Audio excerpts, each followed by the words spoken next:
कटक रे लागिची कर्फ्यू गली कंदी बुलुची पुलिस एवं लोक मानू शांत करने बुझासुझा तार भितर 36 घंटिया कर्फ्यू जारी होता 13 थाना अंचल रे पूरा पुलिस पैंतरा मारुची क्या घर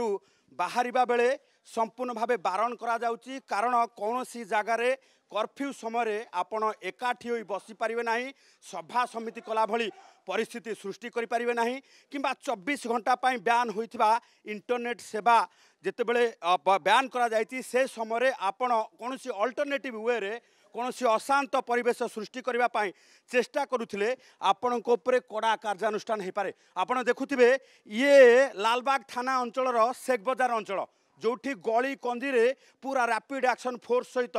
पैंतरा मारुची पुलिस एवं पुलिस प्रत्येक लोक घर न बाहर एठी निवेदन करा जाउची जदि केही अमानिया हेउचंती सेमानक उपरे कड़ा कार्यानुष्ठान निया जाउची। यारी भितरे